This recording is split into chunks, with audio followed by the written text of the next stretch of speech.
السلام عليكم ورحمة الله وبركاته.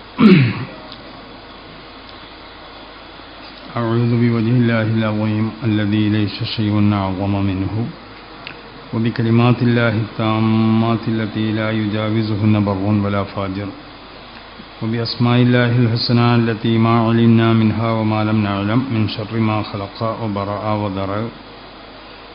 بسم الله الذي لا يضر مع اسمه شيء في الأرض ولا في السماء وهو السميع العليم. الحمد لله رب العالمين والصلاة والسلام على سيد المرسلين وعلى آله وصحبه أجمعين. أما بعد فإني أوصيكم وإياي بتقوى الله. أعوذ بالله السميع العليم من الشيطان الرجيم. بسم الله الرحمن الرحيم. والسابقون الأولون من المهاجرين والأنصار والذين اتبعوهم بإحسان رضي الله عنهم ورضوا عنه صدق الله مولانا العلي العظيم وصدق وبلغ رسوله النبي الكريم ونحن على ذلك من الشاهدين الشاكرين والحمد لله رب العالمين. ബഹുമാനാദരവുള്ള ഒന്നരായ സുഹൃത്ത്, ഈ മഹത്താവുന്ന ഇവിടെ നടത്തപ്പെടുന്ന ദർസിൻ്റെ മുദരിസ് കൂടിയായ മുഹമ്മദ് ഫൈളി പൂവത്തിക്കൽ,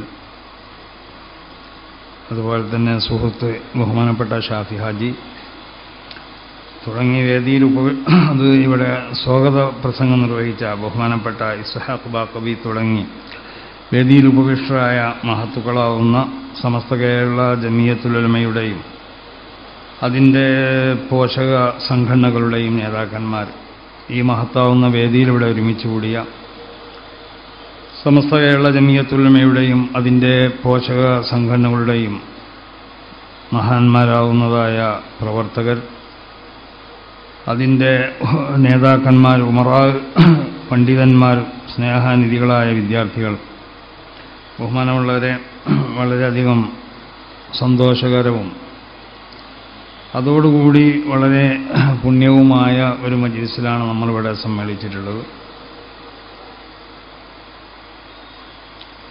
സമസ്ത കേരള ജമിയത്തുൽ ഉലമയോടുള്ള ഏറ്റവും വലിയ ഒരു ബഹുമാനവും നമ്മളിവിടെ പ്രകടിപ്പിക്കണം. ഇത് തന്നെയാണ് ഈ സദസ്സിനിക്കുള്ളതായ അതിൻ്റെ പുണ്യം. ഇവിടെ സ്വാഗത പ്രസംഗത്തിലൊക്കെ സൂചിപ്പിക്കപ്പെട്ടതുപോലെ അല്ലാഹു സുബ്ഹാനഹു വ തആല ഇഷ്ടപ്പെട്ടൊരു സംഘടന, പൂർണ്ണമായും ഒരു വിശുദ്ധമായ സംഘടന. ഞാൻ എപ്പോഴും പറയുന്നത് പോലെ ഒരു ഇലാഹിയായ സംഘടന, അതാണ് സമസ്ത കേരള ജമിയത്തുൽ ഉലമ. സമസ്ത കേരള ജമിയത്തുൽ ഉലമ ഏതെങ്കിലും ആളുകൾ അവർക്ക് എന്തെങ്കിലും തോന്നിയപ്പോൾ പടച്ചുണ്ടാക്കിയ ഒരു സംഘടനയല്ല സമസ്ത കേരള ജമിയത്തുൽ ഉലമ. അതിൻ്റെ മഹാന്മാരാവുന്നതായ സ്ഥാപക നേതാക്കന്മാരെ സംബന്ധിച്ച് നമുക്കറിയാം. അവർ തികച്ചും പൂർണ്ണമായും അല്ലാഹുവിൻ്റെ ഔലിയാക്കന്മാരും മഹാന്മാരുമായിരുന്നു. ബഹുമാനപ്പെട്ട ശൈഖുനാ ശംസുൽ ഉലമയുടെ ഭാഷയിൽ പറഞ്ഞാൽ, വരക്കൽ മുല്ലക്കോയ തങ്ങളെ സംബന്ധിച്ച് ബഹുമാനപ്പെട്ടവരെപ്പോഴും പറയാറുണ്ട്, വരക്കൽ മുല്ലക്കോയ തങ്ങൾ അല്ലാഹുവിൻ്റെ ഔലിയാക്കന്മാരിൽപ്പെട്ട ഖുതുബീങ്ങളിൽപ്പെട്ട ഒരു മഹാനാണ്. പക്ഷേ ആ ഖുതുബീങ്ങളിൽ നിന്ന് അവർ ഏത് സ്റ്റേജിലാണുള്ളതെന്ന് ഞാനിപ്പോൾ പറയുന്നില്ല. ബഹുമാനപ്പെട്ട ശൈഖുനാ ശംസുൽ ഉലമ ഖദ്ദസല്ലാഹു സിറഹുൽ അസീസ് തങ്ങളവർക്ക് വരക്കൽ മുല്ലക്കോയ തങ്ങൾ ഖുതുബീങ്ങളിൽ നിന്ന് ഏത് സ്റ്റേജിലാണുള്ളതെന്ന് പറയാൻ അറിയാത്തതുകൊണ്ടല്ല. ഖുതുബീങ്ങൾ പല സ്റ്റേജിലാണ്. ഖുതുബുൽ സമാൻ ഉണ്ടാവും, ഖുതുബുൽ അഖ്താബ് ഉണ്ടാവും, ഖുതുബുൽ ഖറിയ ഉണ്ടാവും. അങ്ങനെ പല തസ്തികയിലായിട്ടാണ് ആ മഹാന്മാരുള്ളത്. പക്ഷേ അവരിൽ നിന്ന് ഏത് തസ്തികയിലാണ് ബഹുമാനപ്പെട്ടവരുള്ളത് എന്ന് എനിക്കറിയാത്തതുകൊണ്ടല്ല. പക്ഷെ ഞാൻ അവരെ സംബന്ധിച്ച് ഇപ്പോൾ ഇതേ പറയുന്നുള്ളൂ, ഖുതുബീങ്ങളിൽപ്പെട്ടതായ ഒരു മഹാനാണ്. അപ്പം അല്ലാഹുവിൻ്റെ ഔലിയാക്കന്മാരിൽ നിന്ന് ഏറ്റവും പ്രമുഖരാവുന്ന ഔലിയാക്കന്മാരുടെ ആ ഗണത്തിൽപ്പെട്ട ഏറ്റവും വലിയൊരു മഹാനായിരുന്നു ബഹുമാനപ്പെട്ട വരക്കൽ മുല്ലക്കോയ തങ്ങൾ. അവർ ഒരു വലിയ നമ്മൾ അളക്കണ്ട, അല്ലെങ്കിൽ ഒരു വലിയ നമ്മൾ വിലയിരുത്തേണ്ട മാനദണ്ഡം അവരെ കറാമത്ത് കൊണ്ടല്ല. അങ്ങനെ ഒരു ധാരണ പലർക്കുമുണ്ട്. ഒരാളെ വലിയാണെന്ന് നമ്മൾ അളക്കേണ്ട മാനദണ്ഡം, അതിൻ്റെ അളവുകോല് അത് കറാമത്താണെന്ന് പല ആളുകളും ധരിച്ചു വെച്ചിരിക്കുക. കറാമത്ത് കൊണ്ടല്ല വലിയനെ അളക്കേണ്ടത്. ഫഇന്നൽ കുമ്മല മിനൽ ഔലിയാഇ യഖാഫൂന ളുഹൂറൽ കറാമത്തി അലാ ഐദീഹിം. വലിയ മഹാന്മാരാവുന്ന ഔലിയാക്കന്മാർ അവർ മുഖേന അത്ഭുത സംഭവങ്ങൾ ഉണ്ടാവുന്നത് അവർക്ക് വല്ലാത്ത പേടിയായിരുന്നു. ഇത് അല്ലാഹുവിൻ്റെ ഒരു പരീക്ഷണമാണെന്ന് അവർ പേടി. അപ്പോൾ വലിയ ഔലിയാക്കന്മാരിൽ നിന്ന് കറാമത്ത്, വലിയ വലിയ ഔലിയാക്കന്മാർക്ക് അല്ലാഹു അവർക്ക് കറാമത്ത് ഉണ്ടാവില്ല എന്നല്ല ഈ പറഞ്ഞതിൻ്റെ അർത്ഥം. അവരെ അളക്കേണ്ട മാനദണ്ഡം കറാമത്തല്ല. അളക്കേണ്ട മാനദണ്ഡം എന്താ? ഇസ്തിഖാമത്താണ്. അവർ ശർഈയാവുന്നതായ വിഷയങ്ങളിൽ അവർക്കുള്ളതായ നിലപാടെങ്ങനെ, അല്ലാഹു സുബ്ഹാനഹു വ തആല കൽപ്പിച്ച അല്ലാഹുവിൻ്റെ സർവ്വകൽപ്പനകളും ആ കൽപ്പനകൾക്ക് അവർ വഴിപ്പെട്ട് നിന്നു വരുന്നുണ്ടോ? അല്ലാഹു നിരോധിച്ചതായ സംഗതികളെ തൊട്ട് അവർ ഒഴിഞ്ഞു നിൽക്കുന്നുണ്ടോ? ശർഈയാവുന്ന സർവ്വ മര്യാദകളും ആ മര്യാദകൾ അവരെ ജീവിതത്തിൽ അവർ പകർത്തുന്നുണ്ടോ? അവരെ ജീവിത രീതി മഹാന്മാരാവുന്ന അമ്പിയാക്കന്മാരുടെ ജീവിത രീതി പോലെ അവരോട് പിൻപറ്റുന്നതായ ആളുകൾക്ക് പൂർണ്ണമായും കൊണ്ട് പിൻപറ്റപ്പെടാൻ പറ്റുന്നതായ സ്വഭാവത്തിലായിരുന്നു അവരെ ജീവിതം എന്നാണ് നമ്മൾ ആദ്യമായി പരിശോധിക്കേണ്ടത്. അതാണ് ഇസ്തിഖാമത്ത്. അപ്പോൾ മഹാന്മാരാവുന്ന അല്ലാഹുവിൻ്റെ ഔലിയാക്കന്മാർ അവരെ നമ്മൾ അളക്കേണ്ടത് അവരിൽ നിന്നുള്ളതായ അത്ഭുതമാവുന്നതായ സംഭവങ്ങളെ കൊണ്ട്. അത്ഭുത സംഭവങ്ങൾ പലരിൽ നിന്നുണ്ടാവാം, അതിന് വലിയായിക്കോളണമെന്നില്ല. അത് അല്ലാഹുവിൻ്റെ ഔലിയാക്കന്മാരിൽ നിന്നുണ്ടാവുമ്പോൾ സാങ്കേതികമായിട്ട് അതിന് കറാമത്ത് എന്ന് പറയും. അല്ലാഹുവിൻ്റെ അമ്പിയാക്കന്മാരിൽ നിന്നുണ്ടാവുമ്പോൾ അതിന് മുഅ്ജിസത്ത് എന്ന് പറയും. അത് ചില അത്ഭുത സംഭവങ്ങൾ ശൈത്താനെ സേവിച്ചവർക്കും ചെയ്യാൻ കഴിയും. അതുകൊണ്ടാവും വലിയാണെന്ന് അറിയാൻ പറ്റും. ചില പ്രത്യേകമാവുന്നതായ റിയാദകൾ ചെയ്തിട്ട് പല അത്ഭുതങ്ങൾ കാണിക്കാൻ കഴിയും. മഹാനാവുന്ന ഇബ്നു അറബി തങ്ങളുടെ കാലഘട്ടത്തിൽ ഒരുത്തൻ ആകാശത്ത് കൂടെ പറന്നു എന്നാണ്. ഇബ്നു അറബി തങ്ങളോട് അവരെ ഈശ്വന്മാർ വന്ന് പറഞ്ഞു, ഇതാ ഒരുത്തനിത് ആകാശത്ത് കൂടെ പറക്കണ ഒരു ബ്രാഹ്മണൻ.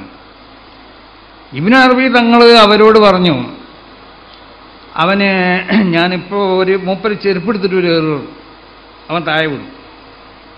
അവനോട് ചോദിച്ചു, ഞാനിങ്ങനെ ആകാശത്ത് കൂടെ പറഞ്ഞാൽ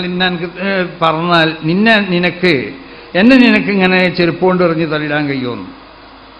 ഇബ്നു അറബി തങ്ങൾ പറഞ്ഞു കൊടുത്തു, മൂപ്പരെ ചെരുപ്പ് കൊണ്ട് എറിഞ്ഞ് ഇവനിക്ക് തള്ളിടാൻ കഴിഞ്ഞില്ല. അപ്പോൾ അല്ലാഹുവിൻ്റെ ഔലിയാക്കന്മാരിൽ നിന്നോ അല്ലാഹുവിൻ്റെ അമ്പിയാക്കന്മാരിൽ നിന്നോ ഉണ്ടാവുന്ന കറാമത്തോ അല്ലെങ്കിൽ മുഅ്ജിസത്തോ അതിൻ്റെ മുന്നിൽ ആരും പരാജയപ്പെടും.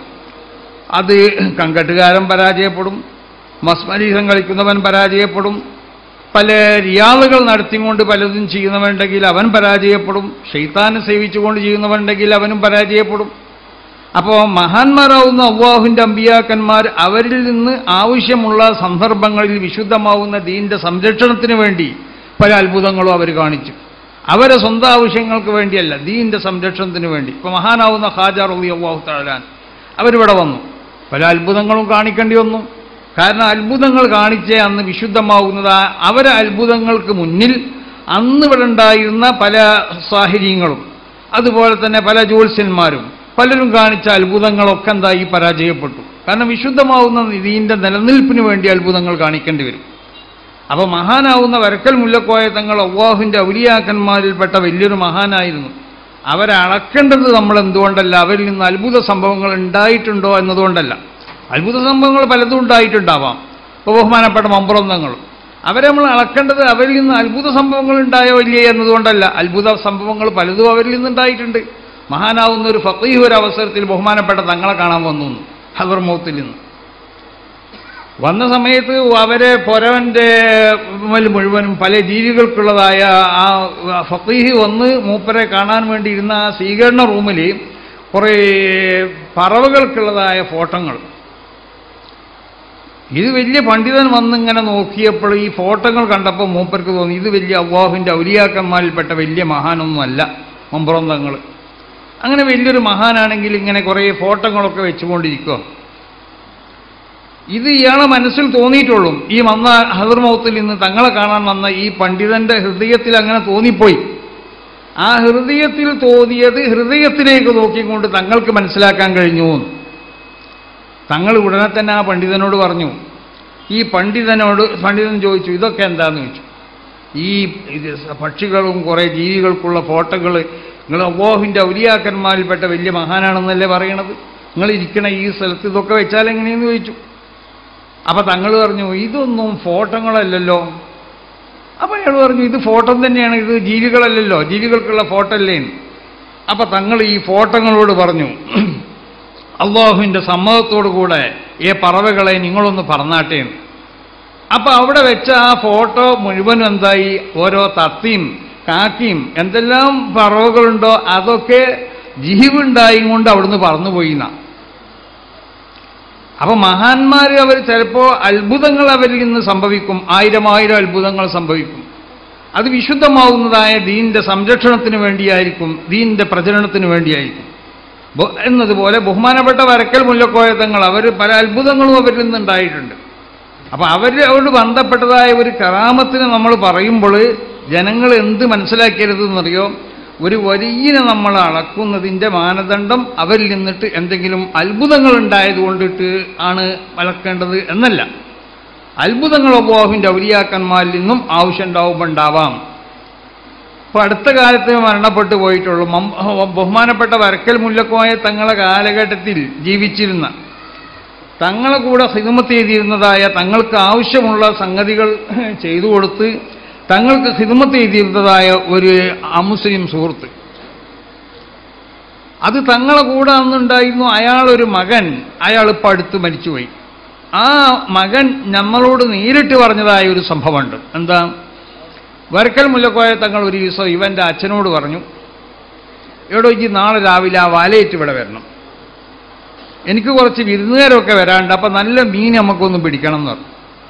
അപ്പം രാവിലെ തന്നെ ഈ അമുസ്ലിം സുഹൃത്ത് ഒരു വലയിട്ട് വന്നു. ഇയാളെ കൂടെ ഇപ്പം നമ്മളോടൊക്കെ ഈ സംഭവം പിന്നെ നമ്മളോട് അവതരിപ്പിച്ച ആ അമുസ്ലിം അയാളുടെ മകനാവുന്ന ആ സുഹൃത്തുണ്ടായിരുന്നു. അന്ന് അവനൊരു 10 ചെറിയൊരു കുട്ടിയാണ്. അവനും അവൻ്റെ അച്ഛൻ്റെ കൂടെ വന്നു. ബഹുമാനപ്പെട്ട വരക്കൽ മുല്ലക്കോയ തങ്ങൾ പറഞ്ഞു, കടൽക്കിപ്പം ഈ പിന്നെ വലയിട്ട് പോവുക. അത് പറഞ്ഞു, തങ്ങൾ പറഞ്ഞു വലയിട്ട് കടൽക്കൊന്നും പോകണ്ട, ഇവിടെ വാന്ന് പറഞ്ഞു. കടൽക്കാണ്ട് പോണ വഴിയിൽ ചെറിയ ഒരു ഇങ്ങനെ ഒരു കുണ്ട്. ആ കുണ്ട് എന്ന് പറഞ്ഞാൽ ഒരാളെ ചെരുപ്പടിക്കുള്ളൂ, ആകെ ആ കുണ്ട്. ആ കുണ്ടിൽ ഒരാളെ ചെരുപ്പടിക്ക് വെള്ളമില്ല, ചെരുപ്പടിന്ന് മൂടാൻ അത്രമാത്രം വെള്ളമില്ലാത്ത കുറഞ്ഞ വെള്ളമുള്ളൂ. അതാണെങ്കിൽ വളരെ സ്ഫടികം പോലത്തെ വെള്ളം, എന്തെങ്കിലും അതിൻ്റെ അടിയിലുണ്ടായാൽ നോക്കിയാൽ കാണുകയും ചെയ്യും. തങ്ങൾ പറഞ്ഞു, എടോ ഇവിടെ ഒന്ന് വീതാളെന്ന് പറഞ്ഞു. അപ്പം ഇവന് തങ്ങളെ മനസ്സിലാക്കിയതുകൊണ്ട് ഇപ്പം ഇവിടെ എന്താ വീതിട്ട് കാര്യമില്ലല്ലോ, തങ്ങളെ ഇവിടെ മത്സ്യമില്ലല്ലോ എന്ന് അവൻ പറഞ്ഞില്ല. തങ്ങൾ വീയാൻ പറഞ്ഞു, ഓൻ അവിടെ വലട്ട് വീതു. അവൻ വീതു, അതിന് മത്സ്യം ആവശ്യത്തിന് കിട്ടി. അപ്പം തങ്ങൾക്ക് ആവശ്യമുള്ള മത്സ്യം കിട്ടി, ഇവനക്ക് വീട്ടിൽ കൊണ്ടാനുള്ള മത്സ്യം കിട്ടി. അപ്പം നമ്മളോടൊക്കെ ഇത് ഈ സംഭവം വിവരിച്ച ആ അമുസ്ലിം സുഹൃത്തിൻ്റെ മകൻ, ഞാൻ പറഞ്ഞല്ലോ ഇപ്പം അടുത്ത് അവൻ പറഞ്ഞു ഇവൻ്റെ അച്ഛനോട്, അച്ഛ ഒന്നുകൂടി വീതോളി, എന്നാൽ കുറച്ചുകൂടി മീൻ കിട്ടുമല്ലോ. അപ്പം അച്ഛ അവനോട് പറഞ്ഞു, എടാ ഇനി വീതാ മീൻ കിട്ടൂല, അതിൽ മീനില്ലാന്ന് ഇജ്ജ് കണ്ടില്ലേ, ഒറ്റ മീനും അതിലില്ലല്ലോ, നീ നോക്കിയപ്പോൾ കണ്ടില്ലേ. അത് തങ്ങൾ പറഞ്ഞതുകൊണ്ട് നമ്മൾ വീതു, അതുകൊണ്ടാണ് മീൻ കിട്ടിയത് എന്ന്. ഇവൻ അച്ഛനെ വിട്ടിയില്ല, പിന്നെയും വീയെന്ന് പറഞ്ഞു. അവസാനം അച്ഛൻ മനസ്സോട് കൂടിയിട്ട് അതിൽ ഒരു വട്ടം കൂടി വീതു നോക്കി. ഒരു പ്രാവശ്യം കൂടി വീതു നോക്കുമ്പോഴോ അതിലൊന്നുമില്ല, കാരണം അതിൽ മീൻ വേണ്ടേ, ആദ്യം മീനില്ലല്ലോ. അപ്പം അതാണ് വരക്കൽ മുല്ലക്കോയ തങ്ങൾ സമസ്ത കേരള ജമിയത്തുൽ ഉലമ എന്ന ഈ മഹത്താവുന്നതായ പ്രസ്ഥാനത്തിന് ഇവിടെ സ്ഥാപിച്ച മഹാൻ. ഞാനത് അവർ വലിയാണെന്നുള്ളത് മനസ്സിലാക്കി തരാൻ വേണ്ടി ഒരു കറാമത്ത് പറഞ്ഞു എന്നല്ല. വലിയാണെന്നുള്ളത് മനസ്സിലാക്കേണ്ട മാനദണ്ഡം അത് കറാമത്ത് കൊണ്ടല്ല എന്ന് ഞാൻ ആദ്യം പറഞ്ഞല്ലോ. ഫഇന്നൽ കുമ്മല മിനൽ ഔലിയാ യഖാഫൂന വുഹൂറൽ കറാമത്തി അലാ ഐദീഹിം. ഏറ്റവും വലിയ കറാമത്ത് എന്ന് പറഞ്ഞത് ഇസ്തിഖാമത്തിന് മേൽ നിന്നുപോരാ. വിശുദ്ധമാവുന്ന ദീനിൻ്റെ സർവ്വ ആദാബുകൾ, മര്യാദകൾ, ദീനിൻ്റെ സർവ്വ അവാമിറുകൾ, സർവ്വ മൻഹിയാത്തുകൾ ഹലാലിനെ മാത്രം ഭക്ഷിച്ചുകൊണ്ടിട്ട് ഈ നിലക്കൊരു മനുഷ്യനിക്ക് നിന്നുപോരാൻ തൗഫീഖുണ്ടായാൽ അവൻ അല്ലാഹുവിൻ്റെ വലിയാണ്. അവനിക്കാണ് അല്ലാഹു സുബ്ഹാനഹു വ തആല ഇസ്തിഖാമത്ത് എന്ന് പറയുന്ന ആ മഹത്താവുന്നതായ ആ പദവി, ആ സ്ഥാനം അവനിക്ക് അല്ലാഹു സുബ്ഹാനഹു വ തആല അവനിക്ക് നൽകിയിട്ടുണ്ട്. അപ്പം അങ്ങനത്തെ വലിയ മഹാന്മാരെ കൂട്ടത്തിൽപ്പെട്ട മഹാനായിരുന്നു വരക്കൽ മുല്ലക്കോയ തങ്ങൾ. അവരാണ് ഈ മഹത്താവുന്നതായ സമസ്ത കേരള ജമിയത്തുൽ ഉലമ എന്ന് പറയുന്ന ഈ പ്രസ്ഥാനത്തിന് അവിടെ സ്ഥാപിച്ചിട്ടുള്ളത്. അതുകൊണ്ടാണ് ഈ പ്രസ്ഥാനം എന്നുള്ളത് ഒരു സാധാരണ പ്രസ്ഥാനമല്ലത്. ഇത് വളരെ വിശുദ്ധമാവുന്നതായ ഒരു ഇലാഹിയാവുന്നതായ ഒരു പ്രസ്ഥാനമാണ് സമസ്ത കേരള ജമിയത്തുൽ ഉലമ. ഈ പ്രസ്ഥാനത്തിന് അവർ ഒരു എന്തെങ്കിലും അവർ പിന്നെ തട്ടിക്കൂട്ടിയുണ്ടാക്കിയൊരു പ്രസ്ഥാനമല്ല. അള്ളാഹുവിൻ്റെ മഹാന്മാരാവുന്ന മശായിഖന്മാർ, ആ മശായിഖന്മാരുടെ സമ്മതത്തോടു കൂടി അവരിവിടെ സ്ഥാപിച്ചതായ സംഘടനയാണ് സമസ്ത കേരള ജമിയത്തുൽ ഉലമ എന്ന ഈ മഹത്താവുന്ന പ്രസ്ഥാനം.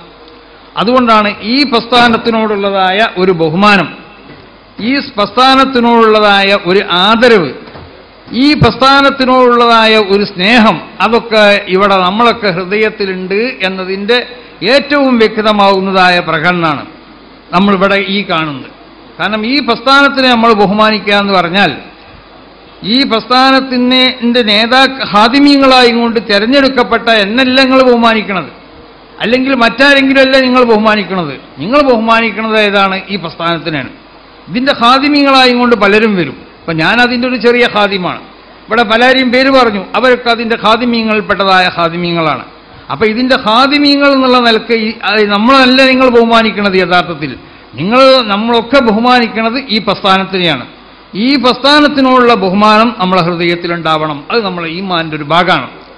റസൂൽ സ്വല്ലല്ലാഹു അലൈഹി വസല്ലമ തങ്ങൾ ഹുബ്ബുൽ അൻസാർ മിനൽ ഈമാൻ എന്ന് നബി പ്രഖ്യാപിച്ചു. അൻസാറുകളോടുള്ളതായ ആ സ്നേഹം അത് ഈമാനിൽ നിന്നുണ്ടായിത്തീരണം. ഒരു മനുഷ്യനിക്ക് ഈമാൻ ഉണ്ടായിത്തീരാം. ആ ഈമാൻ ഉണ്ടായിത്തീർന്നാൽ ആ ഈമാനിൽ നിന്നും ഉത്ഭവിക്കേണ്ടതായ ഒരു ഗുണമാണ് അൻസാറുകളോടുള്ള സ്നേഹം. ഹുബ്ബുൽ അൻസാർ മിനൽ ഈമാൻ എന്ന റസൂലുള്ളാഹി പറഞ്ഞത്. ഈമാനിന് അൻസാറുകളോടുള്ളതായ ആ മഹബത്ത് അത് ഈമാനിൽ നിന്നുണ്ടാവണം എന്നാ. അത് ഈമാനിൽ പെട്ടതാണെന്നല്ല, ഈമാനിൽ നിന്നുണ്ടാവണം. ഈമാൻ വളർന്ന് വികസിച്ചു കഴിഞ്ഞാൽ ആ ഈമാനിൽ നിന്നും ഉണ്ടായിത്തീരേണ്ട ഒരു ഗുണമാണ്. എന്താ ഈ വാക്കിൻ്റെ അർത്ഥം? അൻസാറുകൾ വിശുദ്ധമാവുന്നതായ ഈ ദീന്റെ സംരക്ഷണത്തിന് വേണ്ടി വളരെ ത്യാഗം ചെയ്തവരാണ് അൻസാറുകൾ. അൻസാറുകൾക്കുള്ളതായ ഈ ത്യാഗം ഇവിടെ ഉണ്ടായിട്ടില്ലെങ്കിൽ ഈ ദീന്റെ സംരക്ഷണം ആ കാലഘട്ടത്തിൽ പ്രയാസമായിരുന്നു. അതുകൊണ്ടാണ് അല്ലാഹു സുബ്ഹാനഹു വ തആല അൻസാറുകൾക്കുള്ളതായ സേവനവും അവർക്കുള്ളതായ ത്യാഗവും അവരുടെ സംരക്ഷണമൊക്കെ ഈ ദീനിനൊക്കെ അല്ലാഹു സുബ്ഹാനഹു വ തആല ഏർപ്പെടുത്തിയത്. അപ്പൊ ദീനിനെ സംരക്ഷിക്കപ്പെടുന്നതായ ആരുണ്ടോ, ദീനിനെ സംരക്ഷിക്കപ്പെടുന്ന ഏത് സംഘടന ഉണ്ടോ ആ സംഘടനയെ സ്നേഹിക്കുക എന്നുള്ളത് ഈമാനിൽ നിന്നും ഉണ്ടായിത്തീരുന്നതായ ഒരു ഗുണമാണ്. അപ്പൊ നമ്മളെ ഈമാനിൽ നിന്നും ഉണ്ടായിത്തീർന്നതായ ഒരു ഗുണമാണത് നമ്മളിവിടെ കാണുന്നത്. സമസ്ത കേരള ജമിയത്തുൽ ഉലമ എന്ന ഈ മഹത്താവുന്നതായ ഈ വിശുദ്ധമാവുന്നതായ ഈ പ്രസ്ഥാനം, ആ പ്രസ്ഥാനത്തിനോടുള്ളതായ ഒരു മഹബത്ത്, ആ പ്രസ്ഥാനത്തിനോടുള്ളതായ ഒരു തഅ്ളീം, ആ പ്രസ്ഥാനത്തിനോടുള്ളതായ ഒരു ആദരവ് അത് നമ്മളെ മനസ്സിലുണ്ട്. ആ മനസ്സിലുണ്ട് എന്നതിൻ്റെ പ്രകടനങ്ങളാണ് ഈ കാണിക്കുന്നത്. എന്തിനാണ് നമ്മൾ ഈ പ്രസ്ഥാനത്തിനെ സ്നേഹിക്കുന്നത്? എന്തിനാണ് ഈ പ്രസ്ഥാനത്തിനെ നമ്മൾ ബഹുമാനിക്കുന്നത്? എന്തിനാണ് ഈ പ്രസ്ഥാനത്തിനെ നമ്മൾ ആദരിക്കുന്നത്? ഈ പ്രസ്ഥാനം എന്നുള്ളത് വിശുദ്ധമാവുന്നതായ ദീൻ, ആ ദീന്റെ ശരിയായ രൂപം അത് ഇവിടെ യാതൊരു നിലക്കുള്ളതായ പോറലുകൾ ഏൽക്കാത്ത നിൽക്ക്, അതിൽ ഏതെങ്കിലും നിലക്കുള്ളതായ കടത്തിക്കൂട്ടലുകൾക്ക് വിധേയമാകാത്ത നിലക്ക് അതിനെ പൂർണ്ണമായി സംരക്ഷിച്ചവരാണ് സമസ്ത കേരള ജമിയത്തുൽ ഉലമ. കാരണം നമുക്കറിയാം, നമ്മുടെ നാടുകളിലൊക്കെ മഹാന്മാരാവുന്നതായ സ്വഹാബത്ത് വിശുദ്ധ ദീന്റെ പ്രചരണവുമായിട്ട് ഇവിടെ വന്നിട്ടുണ്ടെന്ന. നബി സല്ലല്ലാഹു അലൈഹി വസല്ലമ തങ്ങളുടെ കാലഘട്ടത്തിൽ തന്നെ വിശുദ്ധന്മാരാവുന്ന സ്വഹാബത്ത് ഈ വിശുദ്ധമാവുന്ന ദീന്റെ പ്രചരണവുമായിട്ട് ഇവിടെ വന്നിട്ടുണ്ട്. ചരിത്രം ഇനി എന്ത് പറഞ്ഞാലും, ചരിത്രത്തിൽ എനിക്കത് രണ്ടഭിപ്രായങ്ങളുണ്ടെങ്കിലും നമ്മൾ ആ അഭിപ്രായത്തിനെ തള്ളിക്കളയും. മഹാന്മാരാവുന്ന നമ്മുടെ മശായിഖന്മാർക്കുള്ള അഭിപ്രായം എന്താ? റസൂൽ സല്ലല്ലാഹു അലൈഹി വസല്ലമ തങ്ങളുടെ ജീവിത കാലഘട്ടത്തിൽ തന്നെ വിശുദ്ധമായ ദീൻ ഈ കേരളത്തിൽ എത്തിയിട്ടുണ്ട് എന്നാണ്. മഹാന്മാരാവുന്ന അല്ലാഹുവിൻ്റെ ഔലിയാക്കന്മാരുടെ ഭാഷ അതാണ്. അവർ ഈ ചരിത്രത്തിന് അങ്ങനെയാണ് അവർ രേഖപ്പെടുത്തുന്നത്. അവർക്ക് എങ്ങനെ മനസ്സിലായത്? ഈ കേരളത്തിൻ്റെ മണ്ണിലേക്ക് നോക്കിയാൽ, ഈ കേരളത്തിൻ്റെ മണ്ണിൽ അല്ലാഹു സുബ്ഹാനഹു വ തആല എഴുതിയതായ ഒരു ഇലാഹിയായ ഒരു എഴുത്തുകളുണ്ട്. ഇവിടെ എഴുതപ്പെട്ടിട്ടുണ്ടാവും. ഇവിടെ ഈ വരുന്ന ആളുകളെ മുഴുവനും, ഈ സ്റ്റേജിലേക്ക് കയറി വരുന്ന ആളുകളെ പേര് മുഴുവനും, ഈ മദ്രസിൻ്റെ ഉള്ളിലേക്ക് ഖിയാമത്ത് നാൾ വരെ കടന്നു വരുന്ന കുട്ടികളെ പേര് ഇവിടെ എഴുതിയിട്ടുണ്ട്. ഈ ഭൂമിയിൽ, ഈ മദ്രസയിൽ അത് രേഖപ്പെടുത്തിയിട്ടുണ്ട്. ഈ എഴുത്തു നോക്കി മനസ്സിലാക്കാൻ കഴിയുന്നവരാണ് മഹാന്മാരാവുന്ന അല്ലാഹുവിൻ്റെ അമ്പിയാക്കന്മാർ. ഈ എഴുത്തു നോക്കി മനസ്സിലാക്കാൻ കഴിയുന്നവരാണ് മഹാന്മാരാവുന്ന അല്ലാഹുവിൻ്റെ ഔലിയാക്കന്മാർ. അവർ മനസ്സിലാക്കുന്നതിൽ ചിലപ്പോൾ അല്ലാഹുവിൻ്റെ ഔലിയാക്കന്മാർ അവർ പല സ്റ്റേജിലായത് കൊണ്ടിട്ട് അവരെ മനസ്സിലാക്കുന്നിടത്ത് ചിലപ്പോൾ ഇതുണ്ടാവും. ഒരാൾ മനസ്സിലാക്കിയ അത്ര മറ്റു ചിലർക്ക് ചിലപ്പോൾ മനസ്സിലാക്കാൻ കഴിഞ്ഞോളന്നില്ല. മഹാനാവുന്ന ഇമാം തഖിയുദ്ദീൻ സുബ്കി തങ്ങൾ പറഞ്ഞതുപോലെ സുമ്മ തഖ്തലിഫുൽ മഖാമാത്ത്, അല്ലാഹുവിന്റെ ഔലിയാക്കന്മാർ അവർക്കുള്ള സ്റ്റേജുകൾ പിന്നെ വ്യത്യാസപ്പെടുന്ന. ഫമിൻഹും മൻ യഅരിഫു അന്ന ഹുനാക ഖദിറൻ വലാകിൻ ലാ യദ്രി മാ ഹുവ അസ്ലുഹു. ഒരു സാധനം കണ്ടാൽ ആ സാധനം ഹറാമാണെന്നോ ആ ഹറാമായ സാധനമാണെന്ന് മനസ്സിലാക്കാൻ അവർക്ക് കഴിയും. ഒരു ചായ കൊണ്ടേ കൊടുത്തു അല്ലാഹുവിന്റെ ശരിയായ ഒരു വലിയന്, ആ വലിയ ഹറാമായ ചായയാണെങ്കിൽ അയാളെ വായിക്കൂടി ആ ചായ ഇറങ്ങൂല. ശരിയായ വലിയാണെങ്കിൽ അങ്ങോട്ട് ഇറങ്ങുകയാണെങ്കിൽ തന്നെ അയാൾ എന്താകും എന്നറിയോ, അല്ലാഹു സുബ്ഹാനഹു വ തആല അത് അയാളെ വയറിൽ നിന്നിട്ട് ഛർദ്ദിപ്പിച്ച് കളയേണ്ടതായ ഒരു അവസ്ഥയെങ്കിലും അല്ലാഹു ഇവിടെ ഉണ്ടാക്കും. അതല്ലെങ്കിൽ ആ ചായ കണ്ടാൽ വമിൻഹും മൻ യഅരിഫു അന്ന ഹുനാക ഖദിറൻ വലാകിൻ ലാ യദ്രി മാ ഹുവ അസ്ലുഹു. ഈ ചായ ഹറാമാണെന്ന് ചായയിലേക്ക് നോക്കിയാൽ മനസ്സിലാക്കാൻ കഴിയണം. അതാണ് വലിയ. ചായയിലേക്ക് നോക്കിയാൽ ആ ചായ അത് ഹറാമാണെന്ന് അവർക്ക് മനസ്സിലാക്കാൻ കഴിയും. കാരണം ചായയിൽ ഒരു എഴുത്തുണ്ടാവും. ഇത് എങ്ങനെങ്കിലും മനസ്സിലാക്കല്ല. അല്ലാഹു സുബ്ഹാനഹു വ തആല മറഞ്ഞ കാര്യങ്ങളെ മനസ്സിലാക്കാൻ വേണ്ടി അല്ലാഹു ഇവിടെ നിശ്ചയിച്ചതായ ചില മാധ്യമങ്ങളും ചില മാനദണ്ഡങ്ങളുണ്ട്. ആ മാധ്യമങ്ങളും ആ മാനദണ്ഡങ്ങളും ആ അറിവുകളും പഠിച്ചവരാണ് അല്ലാഹുവിന്റെ ഔലിയാക്കന്മാർ, അല്ലാഹുവിന്റെ അമ്പിയാക്കന്മാർ. അവരെ എപ്പോഴും അറിയാമെന്നല്ല, അവരറിയേണ്ട സന്ദർഭം വരുമ്പോൾ അറിയണമെന്നുണ്ടെങ്കിൽ അവർക്ക് അറിയാൻ കഴിയുന്ന, അല്ലാതെ എപ്പോഴും ഇങ്ങനെ അറിഞ്ഞുകൊണ്ടിരിക്കാന്നല്ല. അല്ലാഹുവിന്റെ മറഞ്ഞ കാര്യങ്ങൾ അറിയേണ്ടതായ ഒരു ആവശ്യമുണ്ടെങ്കിൽ അതിനെ മനസ്സിലാക്കാനുള്ളതായ അതിൻ്റെ മാധ്യമങ്ങൾ അവരെ കൈവശമുണ്ട് എന്ന്. അപ്പം നമ്മൾ മറഞ്ഞ വരെ കാര്യങ്ങളും മനസ്സിലാക്കണില്ലേ ഭൗതികമാവുന്ന ചില മാധ്യമങ്ങൾ ഉപയോഗിച്ചുകൊണ്ടിട്ട് എന്നതുപോലെ അല്ലാഹുവിന്റെ ഔലിയാക്കന്മാർക്കും അല്ലാഹുവിന്റെ അമ്പിയാക്കന്മാർക്കും മനസ്സിലാക്കാൻ കഴിയും. പക്ഷെ അവർ മനസ്സിലാക്കിയത് പേക്കൂല. ഇപ്പൊ കണ്ട മഴ ഉണ്ടാവും എന്ന് പറയുന്നത് മഴ ഉണ്ടാവാനും ഇല്ലാതിരിക്കാനും സാധ്യത ഉണ്ട് എന്ന് ചിലപ്പോൾ കാലാവസ്ഥ നിരീക്ഷകർ പറയും. അവരെങ്ങനെ പറഞ്ഞു? പിന്നീട് ഉണ്ടാകാൻ പോണ മഴയെ സംബന്ധിച്ച് എങ്ങനെ അവർ പറഞ്ഞു? എങ്ങനെ പറഞ്ഞോടോ? അവർ പറയുന്നത് എന്താ? അവർക്ക് അതിൻ്റെതായ ശാസ്ത്ര സാങ്കേതിക മാധ്യമങ്ങൾ ഉപയോഗിച്ചാണ് അവർ പറയുന്നത്. അവർ പറയുന്നത് ശരിയാവാ തെറ്റുവാവാ. ചിലപ്പോൾ അതേമാതിരി മഴ ഉണ്ടാവും, ചിലപ്പോൾ അതേമാതിരി മഴ ഉണ്ടാവില്ല. എന്നാൽ അള്ളാഹുവിന്റെ വലിയ പറഞ്ഞു നോക്കുക, അള്ളാഹുവിന്റെ നബി പറഞ്ഞു നോക്കുക. ഇപ്പൊ റസൂൽ സല്ലല്ലാഹു അലൈഹി വസല്ലമ തങ്ങൾ തബൂക്ക് യുദ്ധത്തിൽ സഹാബത്തിനോട് പറഞ്ഞു,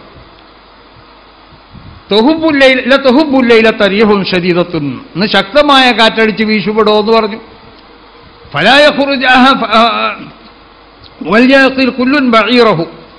ഓരോരുത്തരും അവരെ ഒട്ടകത്തിനെ ശക്തമായ നിലക്ക് കെട്ടിട്ടോട്ടെ, ഒരാളും വീട്ടിൽ നിന്ന് പുറത്തിറങ്ങണ്ട എന്ന് റസൂല പറഞ്ഞു. അതേപോലെ റസൂല പറഞ്ഞ അതേപോലെ അതേ സമയത്ത് കാറ്റടിച്ചു. കാറ്റടിക്കാനും അടിക്കാതിരിക്കാനും സാധ്യതയുണ്ട് എന്നല്ല റസൂല പറഞ്ഞത്. ലതുഹുബുല്ലൈലതരീഹും ശദീദത്തുൻ. കാരണം ഇവിടെ എപ്പോഴൊക്കെ കാറ്റുണ്ടാവും എന്നുള്ളത് മനസ്സിലാക്കാനുള്ളതായ അതിൻ്റെ ചില വിവരങ്ങൾ അല്ലാഹു സുബ്ഹാനഹു വ തആല ഈ ലോകത്ത് അല്ലാഹു അത് എഴുതി രേഖപ്പെടുത്തിയിട്ടുണ്ട്. അത് ചിലപ്പോൾ മേഘത്തിലായിരിക്കും അത് എഴുതപ്പെട്ടിട്ടുള്ളത്, അല്ലെങ്കിൽ ലൗഹുൽ മഹ്ഫൂദിലായിരിക്കും. ആ ലൗഹുൽ മഹ്ഫൂദിൽ എഴുതപ്പെട്ട ആ രേഖ പോലും നോക്കി മനസ്സിലാക്കാൻ കഴിയണം. അത് ചില അവരിൽ നിന്ന് ഉയർന്ന ദർജയിലെത്തിയവർക്ക് ചിലപ്പോൾ അത് കഴിയും, ചിലപ്പോൾ അത് മനസ്സിലാക്കാൻ കഴിയാത്തവരുണ്ടാവും. സാധനത്തുമല്ല അല്ലാഹു രേഖപ്പെടുത്തിയതായ രേഖ നോക്കിയിട്ട് അവർക്ക് മനസ്സിലാക്കാൻ കഴിയുള്ളൂ. അപ്പൊ തൊഹുബുല്ലൈലതരീഹും ശദീദത്തുൻ, ശക്തമായ കാറ്റടിച്ചു എന്ന് റസൂൽ പറഞ്ഞു. ശക്തമായ കാറ്റടിച്ചില്ലേ? വല്യാഖിൽ കുല്ലുൻ ബഈറഹു, ഓരോരുത്തരും ഒട്ടകത്തിനെ ശക്തമായി കെട്ടിടട്ടെ എന്ന് പറഞ്ഞു. ഒരാൾക്ക് തോന്നി എന്താ ഒന്ന് പുറത്തിറങ്ങി നോക്കിയാൽ. അയാൾ പുറത്തിറങ്ങി നോക്കി. എന്താ സംഭവിച്ചത്? അൽഖത്ഹു റീഹു അലാ ജബലി തൊയ്യിൻ, തൊയ്യി പർവ്വതത്തിന്മേൽ കാറ്റ് മൂപ്പരെ കൊണ്ടേയിട്ടു എന്നാ. അപ്പൊ റസൂലുള്ള പറഞ്ഞ അതാണ് അല്ലാഹുവിന്റെ അമ്പിയാക്കന്മാർ പറഞ്ഞാൽ, അല്ലാഹുവിന്റെ ഔലിയാക്കന്മാർ പറഞ്ഞാൽ അത് അതുപോലെ സംഭവിക്കും. എന്താ കാരണം? അല്ലാഹു സുബ്ഹാനഹു വ തആല ഈ ലോകത്ത് നടക്കാൻ പോകുന്നതായ സംഗതികളെ സംബന്ധിച്ച് അതിൻ്റെ രേഖകൾ അല്ലാഹു സുബ്ഹാനഹു വ തആല രേഖപ്പെടുത്തപ്പെടേണ്ടതായ സ്ഥലത്ത് രേഖപ്പെടുത്തിയിട്ടുണ്ട്. ആ രേഖകൾ നോക്കിയിട്ടോ അല്ലെങ്കിൽ അതിൻ്റെ മറ്റ് പല മാർഗങ്ങളുണ്ട്, ആ മാധ്യമങ്ങൾ ഉപയോഗിച്ചിട്ടായിരിക്കും അവർ പറയുന്നത്. അപ്പം അവർ പറയുന്നത് ഒരിക്കലും അത് തെറ്റാൻ അവകാശമില്ല.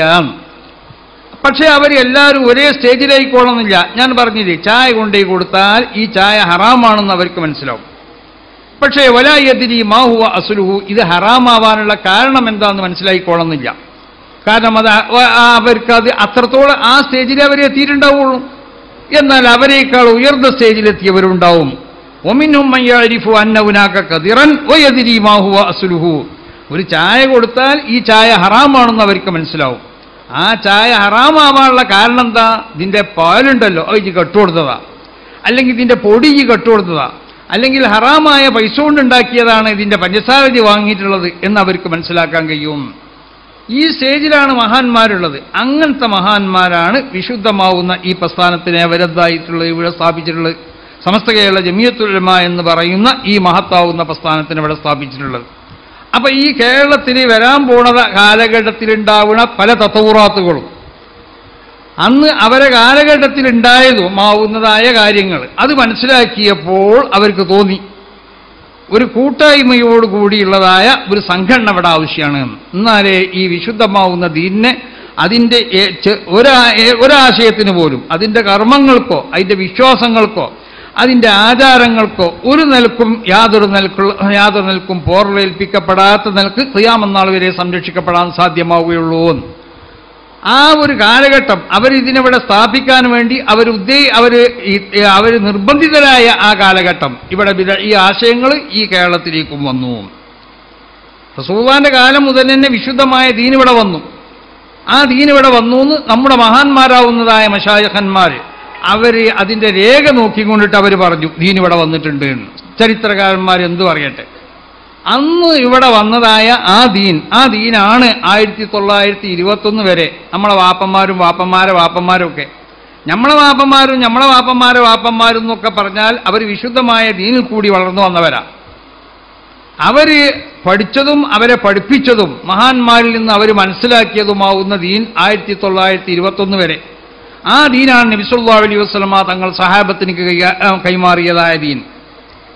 ആ ദീനാണ് മഹാന്മാരാവുന്ന അയിമ്മത്ത് മശായിഖ് സഹാബത്തിന്റെ ജീവിത കാലഘട്ടത്തിലുണ്ടായിരുന്നതായ സർവ്വസംഭവങ്ങളും പ്രത്യേകിച്ച് ഖുലഫാഉൽ അർബഅത്തിന്റെ ജീവിത കാലഘട്ടത്തിൽ മഹാന്മാരാവുന്ന അബൂബക്കർ സിദ്ദീഖ് റളിയല്ലാഹു തആല അൻഹു, ഉമർ ഇബ്നു ഖത്താബ് റളിയല്ലാഹു തആല അൻഹു, ഉസ്മാൻ ഇബ്നു അഫ്ഫാൻ, അലി ഇബ്നു അബി ത്വാലിബ് ഇവരെ കാലഘട്ടത്തിലുള്ളതായ ഫത്വകൾ ആ ഫത്വകളെ അടിസ്ഥാനപ്പെടുത്തി അവരെ കാലഘട്ടത്തിലുണ്ടാവുന്ന ഖളാഇകൾ അവർ വീച്ചതായ വിധികൾ അടിസ്ഥാനപ്പെടുത്തിക്കൊണ്ടിട്ടാണ് മഹാന്മാരാവുന്ന അയിമ്മത്ത് മുജ്തഹിദീങ്ങൾ അവർക്കുള്ള മദ്ഹബിനെ തന്നെ അവർ എന്തായിട്ടുള്ളത് രേഖപ്പെടുത്തിയതും മദ്ഹബിനെ അവർ അടിസ്ഥാനപ്പെടുത്തിയതും കണ്ടില്ലേ. മഹാനാവുന്ന ഇമാം മാലിക് തങ്ങൾ അവരെ മദ്ഹബിന്റെ അടിസ്ഥാനപരമായിട്ട് മൂപ്പര് രചിച്ച ഗ്രന്ഥമാണ് മുവത്ത ഇമാം മാലിക്.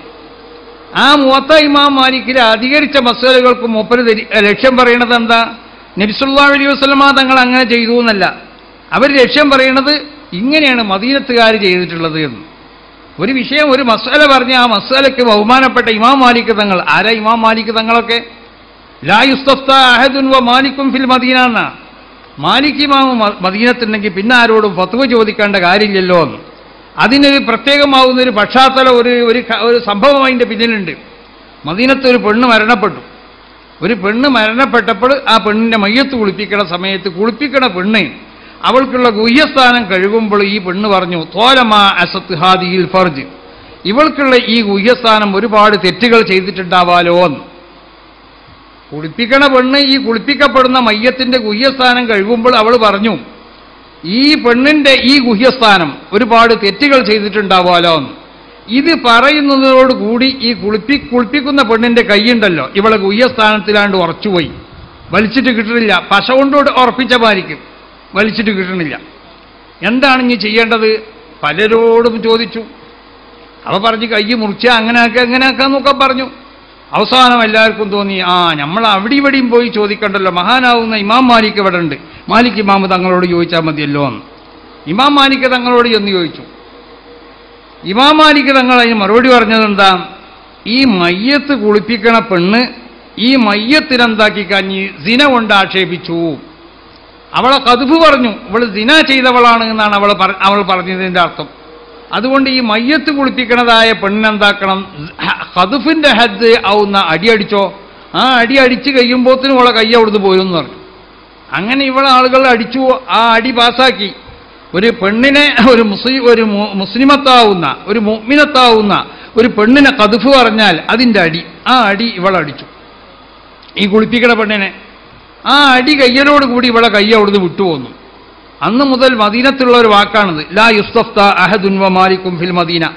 ഇമാം മാലിക് തങ്ങൾ മദീനത്തുണ്ടെങ്കിൽ വേറെ ആരോടും ഫത്വ ചോദിക്കാൻ പോകേണ്ട ആവശ്യമില്ലല്ലോ എന്ന്. അങ്ങനത്തെ മഹാനാവുന്ന ഇമാം മാലിക് തങ്ങൾ, ആ ഇമാം മാലിക് തങ്ങൾ അവരുടെ മദ്ഹബിനെ അടിസ്ഥാനപരമായി കൊണ്ട് മൂപ്പര് രചിച്ചതായ ഗ്രന്ഥമാവുന്ന മുവത്ത ഇമാം മാലിക്കിൽ പല വിഷയങ്ങളെ സംബന്ധിച്ച് മൂപ്പരയിൽ ലക്ഷ്യം പറയുന്നത് എന്താ? ഇങ്ങനെയാണ് മദീനക്കാർ ചെയ്യണത് നമ്മൾ കണ്ടത്, ഇങ്ങനെയാണ് മദീനക്കാർ ചെയ്തിരുന്നത്, ഇങ്ങനെയാണ് നമ്മളെ നാട്ടുകാർ ചെയ്തിരുന്നതെന്നാ. റസൂൽ അങ്ങനെ ചെയ്തിരുന്നത് അത് പറഞ്ഞിട്ടുണ്ട്. പല മസലുകൾക്കും ലക്ഷ്യമായിട്ട്, പല മസലുകൾക്കും ലക്ഷ്യമായി കൊണ്ട് ബഹുമാനപ്പെട്ടവർ ഇങ്ങനെയും പറഞ്ഞിട്ടുണ്ട്. അപ്പം അതിൻ്റെ അർത്ഥം എന്താ? മദീനത്തുള്ള ആളുകൾ ചെയ്യുന്നത് അത് വിശുദ്ധമായ ദീനാണെന്നാ. അന്ന് അവർ ചെയ്ത ആ സംഗതികൾ വിശുദ്ധമായ ദീനാണ്, അവർ മഹാന്മാരാണ്, അവർക്കുള്ളതായ ആ പ്രവർത്തനങ്ങൾ നോക്കിക്കൊണ്ട് ഇമാം മാലിക് തങ്ങൾ അവരെ മദ്ഹബിനെ അടിസ്ഥാനപ്പെടുത്തിയെന്ന്. മഹാനാവുന്ന അനസ് ബിൻ മാലിക് തങ്ങൾ അവർ ഒരു യാത്ര കഴിഞ്ഞ് കൂഫയിലേക്ക് കയറി വരാം. കൂഫയിലെ പള്ളിക്ക് കയറി മൂപ്പര് നിസ്കരിച്ചു. മൂപ്പര് നിസ്കരിച്ചപ്പോൾ മൂപ്പര് ഇഷ്യന്മാരിൽപ്പെട്ട ഒരാൾ അനസ് ബിൻ മാലിക്കിനോട് ചോദിച്ചു, നിങ്ങളെന്തിനെപ്പോൾ യാത്ര കഴിഞ്ഞ് വരുമ്പോൾ എന്തിനാ നിങ്ങൾ നിസ്കരിച്ചത്? അങ്ങനെ നിൽക്കാനും സുന്നത്തുണ്ടോ എന്ന്.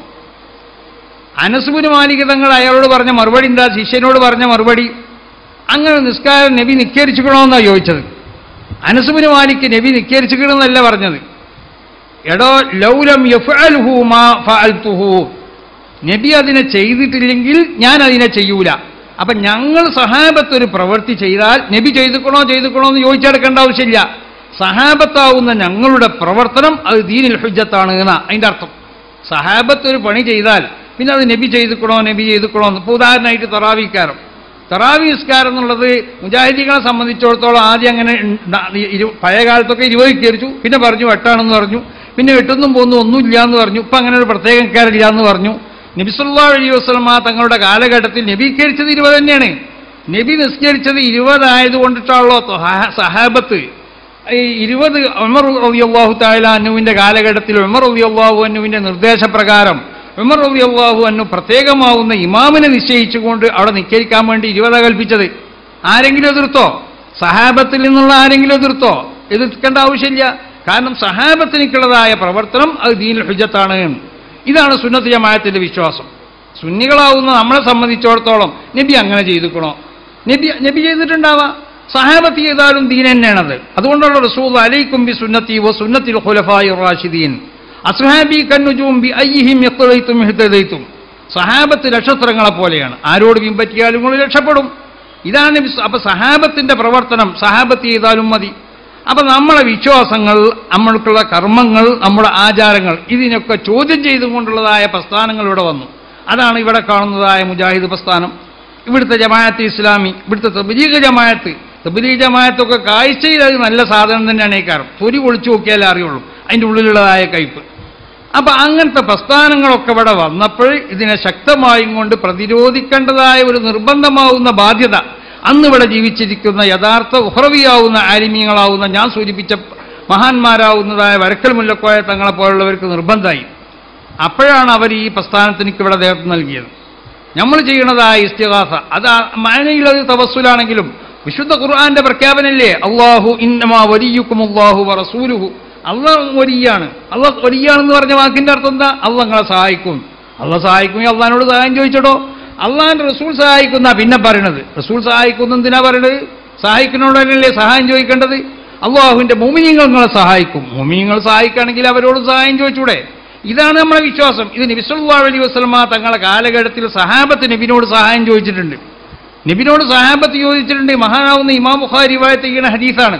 ഒരു യുദ്ധത്തിൽ നബിയും സഹാബത്തും ഇങ്ങനെ പോണ സമയത്ത് ആവേശത്തിന് വേണ്ടി അതിൽ നിന്നുള്ള ഒരു സഹാബി എന്തായി പാട്ട് പാടാൻ തുടങ്ങി. നല്ല മദ്ഹ് ഗാനങ്ങൾ അദ്ദേഹം പാടാൻ തുടങ്ങി. ഉഖ്റവിയായ ചിന്ത വരുന്ന ഗാനങ്ങൾ പാടാൻ തുടങ്ങി. അപ്പോൾ റസൂൽ ചോദിച്ചു, മനിൽ ഹാദി, ആരോടാ പാട്ട് പാടുന്നതെന്ന് ചോദിച്ചു. സഹാബത്ത് പറഞ്ഞു, ഇന്നാലിന്റെ വ്യക്തിയാണ്. റസൂൽ പറഞ്ഞു, അല്ലാഹുമ്മ ഗ്ഫിർ ലഹു വല്ലാഹുമ്മ ഇർഹംഹു, പഠിച്ച തമ്പുരാനെ ഇവന് പുറത്തു കൊടുക്കും, ഇവനിക്ക് നീ റഹ്മത്ത് ചെയ്യുന്നു. എന്താ ആ വാക്കിന്റെ അർത്ഥം? ഈ യുദ്ധത്തിൽ അയാൾ ഷഹീദായി മരണപ്പെടുന്നതാണ്.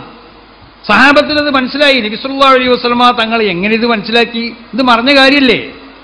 ഈ മനുഷ്യൻ ഈ യുദ്ധത്തിൽ മരണപ്പെടുന്നുള്ളത് മറഞ്ഞ കാര്യമാണ് റസൂൽ പറയണത്. വരാൻ പോണ കാര്യമാണ് റസൂൽ പറയണത്. അത് ആ സഹാബിനെ കണ്ടാൽ ആ സഹാബിയിൽ അള്ളാഹു രേഖപ്പെടുത്തിയിട്ടുണ്ട് അയാൾ എന്ന് മരിക്കുന്നുള്ളത്. ഈ യുദ്ധത്തിൽ അയാൾ മരിക്കുന്ന അള്ളാഹു രേഖപ്പെടുത്തിയിട്ടുണ്ട്. ആ രേഖ റസൂൽ നോക്കി മനസ്സിലാക്കി. അതല്ലെങ്കിൽ അത് മനസ്സിലാക്കേണ്ട പല മാധ്യമങ്ങളുണ്ട്. ആ മാധ്യമം അനുസരിച്ച് റസൂൽ മനസ്സിലാക്കി. ഇത് പറഞ്ഞപ്പോൾ റസൂലുള്ളാഹിനോട് സഹാബത്ത് എന്താ പറഞ്ഞതെന്നറിയോ? നബിയെ, തങ്ങൾ എന്നാൽ എന്താക്കി, നമ്മളെല്ലാം കൂടി ഒന്ന് അള്ളാഹിനോട് ദുആ ചെയ്യാം, ഈ മനുഷ്യനിക്ക് ഹയാത്ത് കിട്ടാൻ വേണ്ടി എന്നല്ല പറഞ്ഞത്. മത്തിഇനാ ബി ഹയാത്തിഹി യാ റസൂലല്ലാഹ്, നബിയെ തങ്ങൾ ഈ മനുഷ്യന്റെ ഹയാത്തിനെ നീട്ടിട്ട് തന്നുകൊണ്ട് ഞങ്ങളെ സന്തോഷിപ്പിക്കണം എന്നാ. ഈ മനുഷ്യന്റെ ഹയാത്തിനെ നീട്ടിട്ട് തന്നുകൊണ്ട് നബിയെ തങ്ങൾ ഞങ്ങളെ സന്തോഷിപ്പിക്കണം. നേരെ ഇമാം ബുഖാരി റിവായത്ത് ചെയ്ത ഹദീസല്ലേ. ഇവിടുത്തെ മുജാഹിദിനെ അത് എതിർക്കാൻ പറ്റുമോ? ഇവിടുത്തെ ജമാഅത്ത് ഇസ്ലാമിക്ക് എതിർക്കാൻ പറ്റുമോ? ഇവിടുത്തെ പുത്തൻ പ്രസ്ഥാനങ്ങൾ ആരെങ്കിലും ഇതുപോലെ ഇസ്തിഗാസനെ നിഷേധിക്കുന്ന ഏതെങ്കിലും ഒരുത്തനുണ്ടെങ്കിൽ അവനിക്ക് ഒന്നിരിക്കൽ ഇമാം ബുഖാരിയുള്ള ഈ ഹദീസ് തെറ്റാണെന്ന് പറയേണ്ടി വരും. അപ്പം ഇത് നമ്മളെ വിശ്വാസമാണ്. അതുപോലെ തന്നെ നമ്മളെ കർമ്മങ്ങൾ, ഞാൻ പറഞ്ഞല്ലോ തറാവിഹി പോലത്തെ നമ്മളെ ആചാരങ്ങൾ, ഇതൊക്കെ നമ്മൾ ഇവിടെ ചെയ്യുന്ന ആചാരങ്ങളും സുന്നികളാവുന്ന നമ്മൾ ചെയ്യുന്ന ആചാരങ്ങൾ, നമ്മൾ ചെയ്യുന്നതായ ഇത് ഇപ്പോൾ റസൂൽ സല്ലല്ലാഹു അലൈഹി വസല്ലമ തങ്ങൾ വന്നപ്പോൾ ജാഹിലിയത്തിലുള്ള പലതും നബി അംഗീകരിച്ചു, പലതും നബി നേതൃത്വം ചെയ്തു. അപ്പം ജാഹിലിയത്തിൽ അങ്ങനെ ഒരു വിശ്വാസം ഉണ്ടായതുകൊണ്ട് അത് മുഴുവൻ എതിർക്കപ്പെടണം എന്നല്ല, എതിർക്കപ്പെടേണ്ടത് എതിർക്കപ്പെടണം. അപ്പം ആരെങ്കിലും മറ്റുള്ള ജാതി സമൂഹങ്ങളിൽ അതുണ്ടോ എന്നുള്ളതല്ല, വിശുദ്ധമായ ദീൻ അംഗീകരിച്ച ഏതെല്ലാം ആചാരങ്ങളുണ്ടോ. ഇപ്പോൾ കണ്ടില്ലേ, പ്രത്യേകമാവുന്ന റമദാൻ 27 ഇപ്പം നമ്മളവിടെ കണ്ട് പള്ളിക്ക് ഒരു അപ്പം ചുട്ടുകൊണ്ടുപോകണം. അത് നബി സല്ലല്ലാഹു അലൈഹി വസല്ലമ തങ്ങളുടെ കാലത്ത് അതിൻ്റെ അടിസ്ഥാനപരമായി ആ സംഗതി നബി ഉറപ്പിച്ചിട്ടാണ് ഇവിടുന്ന് പോയത്. വെള്ളിയാഴ്ച ചില ബീവിമാർക്കൊക്കെ പള്ളിക്ക് പ്രത്യേകമാവുന്ന പലഹാരങ്ങൾ ഉണ്ടാക്കിക്കൊണ്ടിരുന്ന പതിവുണ്ടായിരുന്നു. എന്നിട്ട് പള്ളിയിൽ വന്നിട്ട് ജുമാൻ്റെ സമയത്ത് ആ പള്ളിൻ്റെ മുറ്റത്ത് ആ ബീവിമാരവിടെ ഇരിക്കും. റസൂൽ സല്ലല്ലാഹു അലൈഹി വസല്ലമ തങ്ങളും സഹാബത്തും നിൽക്കാരം കഴിഞ്ഞാൽ വേഗം അങ്ങോട്ട് പോകുന്ന, എന്നിട്ട് അവരിൽ നിന്നിട്ട് ആ ഭക്ഷണം വാങ്ങിയിട്ട് കുറയിച്ചെന്താക്കും, അവർ കഴിക്കും. സഹാബത്ത് പറയലുണ്ടായിരുന്നു, കുന്നാന തമന്ന യൗമൽ ജുമുആൻ, ജുമുഅ ദിവസം ആയാൽ വേണ്ടിയില്ലായിരുന്നു എന്ന് ഞങ്ങൾക്ക് വലിയ ആഗ്രഹമായിരുന്നു. കാരണം ഈ ബീവി കൊണ്ടുവരുന്ന ഭക്ഷണം കഴിക്കാൻ വേണ്ടിയിട്ടാണ്. ആ ബീവിയോടെ പള്ളിൻ്റെ ചെരുവിൽ വന്നിരിക്കല്ല, പള്ളിൻ്റെ പുറത്ത് വന്നിരിക്കുകയാണ്. ആ പെണ്ണുങ്ങൾക്ക് ജുമുഅ നിർബന്ധമുണ്ടെങ്കിൽ അവിടെ കയറി ജുമുഅക്ക് കൂടൂലേ? ജുമുഅക്ക് കൂടുകയല്ല, പുറത്ത് വന്നിരിക്കുക ചെയ്യണത് ജുമുഅ കഴിക്കണവരെ. എന്നിട്ട് ഈ ഭക്ഷണം കഴിച്ചു പോകുന്നു. എന്നാൽ നബി സല്ലല്ലാഹു അലൈഹി വസല്ലമ തങ്ങൾ ഈ ബീവിനോട് പറയണ്ടേ, എടി പെമ്പറന്നോളെ ഈ പ്രാവശ്യം മാത്രം ചെയ്തു, ഇനി ഈ ഭക്ഷണം ഇട്ട് ഇങ്ങോട്ട് വരരുത്. ഇങ്ങനെ വെള്ളിയാഴ്ച ഭക്ഷണം ഉണ്ടാക്കി കൊടുത്താൽ എൻ്റെ ഉമ്മത്തിൽ നിന്ന് പിന്നീട് വരുന്ന മുജ്തഹിദീങ്ങളാവുന്ന അയിമ്മത്ത് മനസ്സിലാക്കും എന്ത്, പ്രത്യേകമാവുന്ന ദിവസത്തിൽ ഒരു ഭക്ഷണം ഉണ്ടാക്കി പള്ളിയിൽ കൊടുത്തയക്കൽ നല്ലൊരു പതിവാണ് എന്ന്. അപ്പോൾ അവർ 27 കൊടുത്തയക്കും, റജബ് 27 കൊടുത്തയക്കും, ശഅബാൻ 15 കൊടുത്തയക്കും. ഇങ്ങനെ എല്ലാ ദിവസങ്ങളും പ്രധാനപ്പെട്ട ദിവസങ്ങളിലൊക്കെ ഭക്ഷണം കൊടുക്കുന്നതായ ഒരു പതിവുണ്ടാവും, പള്ളിയിലേക്ക് ഭക്ഷണം ഉണ്ടാക്കി കൊടുത്തയക്കണേ. അതുകൊണ്ട് ഈ ചെയ്യരുത് എന്ന് നബി ആ പെണ്ണിനോട് പറയേണ്ടത്. അത് നബി പറഞ്ഞോ? ഇത് ഇമാം ബുഖാരി റിവായത്ത് ചെയ്ത ഹദീസാണ്, ആർക്കും നിഷേധിക്കാൻ പറ്റൂല. അപ്പം നമ്മളെ ഇതുപോലുള്ള നമ്മുടെ ആചാരങ്ങൾ, നമ്മുടെ വിശ്വാസങ്ങൾ, നമ്മുടെ കർമ്മങ്ങൾ, ഇതൊക്കെ ഇവിടെ എന്താവണം, ഖിയാമത്ത് നാൾ വരെ ഇതിനെ സംരക്ഷിക്കപ്പെടണം. അതിനെ സംരക്ഷിക്കപ്പെടാൻ വേണ്ടിയാണ് സമസ്ത കേരള ജമിയത്തുൽ ഉലമ എന്ന് പറയുന്ന ഈ മഹത്താവുന്ന പ്രസ്ഥാനത്തിന് അന്ന് മഹാന്മാർ രൂപം നൽകി. അതോടുകൂടെ ഇവിടെ ഇന്ത്യയിൽ ഇവിടെ നിലനിൽക്കുന്ന ഈ മതസൗഹാർദ്ദം, ഈ സാമുദായികമാവുന്നതായ ഈ സൗഹൃദ അന്തരീക്ഷം, അതുപോലെ തന്നെ കള്ളന്മാരായി കൊണ്ടിട്ട് തെരീഖത്തിൻ്റെ ആളുകൾ എന്ന് പറഞ്ഞിട്ട് പുറപ്പെടുന്നതായ കള്ളന്മാർ പലരും ഇവിടെ വന്നു. ഇവിടെ നൂരിഷാ തെരീഖത്ത് വന്നു, ഇവിടെ ആലുവയിൽ നിന്ന് വേറെ ഒരുത്തം കൊണ്ടുവന്നു, ഇങ്ങനെ പലരും കൊണ്ടുവന്നു. അങ്ങനെ അതിന് മുമ്പും പലതും ഉണ്ടായിട്ടുണ്ട്, കുരൂരി ചോറ്റൂർ എന്നൊക്കെ പറയണേ. ഇങ്ങനത്തെ എല്ലാ കള്ളന്മാരെയും സമസ്ത കേരള ജമിയത്തുൽ ഉലമ ഇരുത്തൻ്റെ തിരുത്തിയിട്ടുണ്ട്. ഇനിയും ഖിയാമത്ത് നാൾ വരെ ആ പ്രവൃത്തി ഇവിടെ തുടർന്നുകൊണ്ടിരിക്കും, യാതൊരു സംശയമില്ല. ഇങ്ങനത്തെ മഹത്താവുന്ന ലക്ഷ്യത്തിന് വേണ്ടി ഇവിടെ സ്ഥാപിക്കപ്പെട്ടതായ മഹത്താവുന്ന പ്രസ്ഥാനമാണ് സമസ്ത കേരള ജമിയത്തുൽ ഉലമ.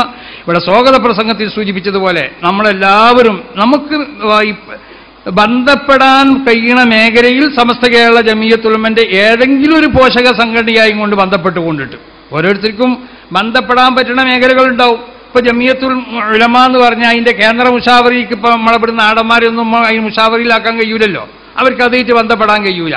കാരണം ഇതാക്കിയിട്ട് കാര്യമില്ല, അതിന് പണ്ഡിതന്മാർ തന്നെ വേണം. അപ്പോൾ ഓരോരുത്തർക്കും ബന്ധപ്പെടാൻ പറ്റുന്ന മേഖലകൾ പലതുണ്ട്. ആ മേഖലയൊക്കെ ആയിട്ട് ബന്ധപ്പെട്ടുകൊണ്ട് സമസ്ത കേരള ജമിയത്തുൽ ഉലമ എന്ന ഈ മഹത്താവുന്നതായ ഈ പ്രസ്ഥാനത്തിന് ഇവിടെ വളർത്താൻ വേണ്ടിയിട്ട്, ഈ പ്രസ്ഥാനത്തിന് ശക്തി പകരാൻ വേണ്ടി ഓരോരുത്തരും ശ്രമിക്കണമെന്ന് എല്ലാവരോടും ഓർമ്മപ്പെടുത്തിക്കൊണ്ടിട്ട്, സ്വീകരണം തന്നിട്ടില്ലെങ്കിലും തരുമെന്ന് പറയുന്നത് കൊണ്ടിട്ട് അതിന് നന്ദി എന്നുള്ളതായ 2 വാക്കിൽ ഒതുക്കാതെ ഇതുപോലുള്ള എല്ലാ സ്റ്റേജുകളിലും മറ്റൊക്കെ വെച്ചുകൊണ്ടിട്ട് ദുആ ചെയ്യും. പ്രത്യേകിച്ച് ഈ പ്രദേശം എന്ന് പറഞ്ഞത് ഇവിടെ സ്വാഗത പ്രസംഗത്തിൽ സൂചിപ്പിച്ച പോലെ ഒരുപാട് നമുക്ക് പറയാണ്ട് ചരിത്രങ്ങൾ. ബഹുമാനപ്പെട്ട സമസ്ത കേരള ജമിയത്തുൽ ഉലമയോടും അതിൻ്റെ മഹത്താവുന്നതായ ഉലമാവിനോടും പഴയ കാലത്ത് തന്നെ ഏറ്റവും അധികം നല്ല ബന്ധം പുലർത്തിയിരുന്നതായ ഒരു പ്രദേശമാണ് നമ്മുടെ ചെമ്മാട്. അതിലേക്കൊക്കെയുള്ള കാരണം എന്ന് പറഞ്ഞത് ബഹുമാനപ്പെട്ടതായ നമ്മുടെ ബാവട്ടിയാജിനെ പോലെയുള്ളതായ ആളുകളൊക്കെ ഇതിന് നേതൃത്വം നൽകി എന്നതാണ്. അവരൊക്കെ നേതൃത്വം നൽകി, അവരൊക്കെ പണ്ഡിതന്മാരെ ബഹുമാനിക്കുന്നവരായിരുന്നു, പണ്ഡിതന്മാർക്കുള്ള വില മനസ്സിലാക്കുന്നവരായിരുന്നു, അവരെ ആദരിക്കുന്നവരായിരുന്നു. അതിൽ നിന്നിട്ടുണ്ടായി തീർന്നതായ അവരെ ഒരു ഏറ്റവും ഉന്നതമായിരുന്ന ഒരു സ്വഭാവമാണ്. സമസ്ത കേരള ജമിയത്തുൽ ഉലമ മാത്രമേ ഇവിടെ പണ്ഡിത സംഘടന ഉള്ളൂ എന്ന് അവർ മനസ്സിലാക്കി.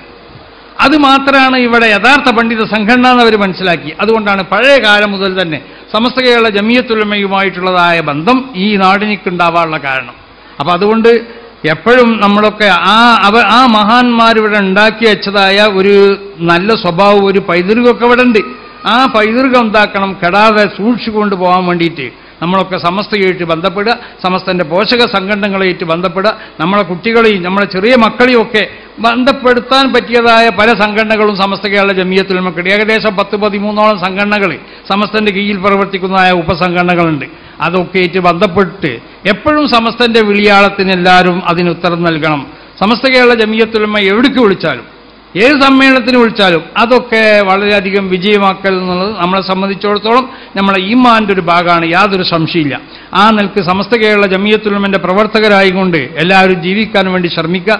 കഴിയണതായ എല്ലാ സഹായ സഹകരണങ്ങളും സമസ്ത കേരള ജമിയത്തുൽ ഉലമ എന്ന ഈ മഹത്താവുന്ന പ്രസ്ഥാനത്തിനും അതിൻ്റെ പോഷക സഹകരണങ്ങൾക്കും ഓരോരുത്തരും ചെയ്യണമെന്ന് ഓരോരുത്തരെയും ഓർമ്മപ്പെടുത്തിക്കൊണ്ട് അല്ലാഹു സുബ്ഹാനഹു വ തആല ഈ സ്വീകരണത്തിന് അല്ലാഹു കബൂൽ ചെയ്യട്ടെ. ഇതൊരു സാലിഹായ അമലായും കൊണ്ട് അല്ലാഹു കബൂൽ ചെയ്യട്ടെ.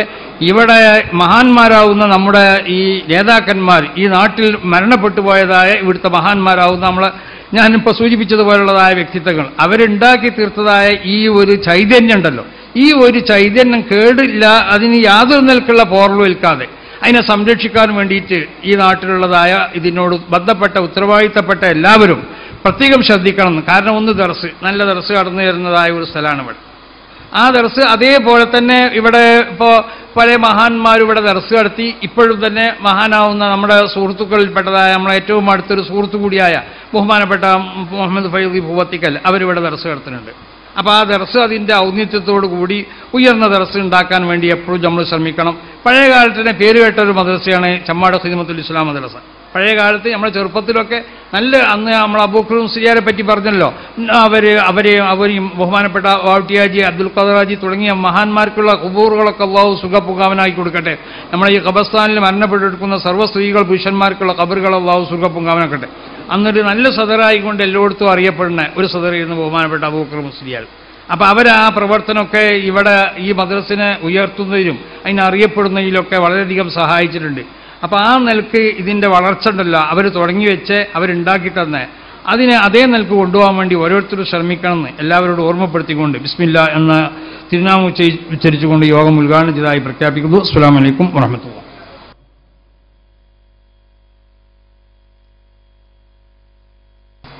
അൽഹംദുലില്ലാ. ബഹുമാനപ്പെട്ട തങ്ങളവർക്ക് അല്ലാഹു ആഫിയത്തുള്ള ദീർഘായുസ്സ് നൽകുമാറാവട്ടെ. ആമീൻ.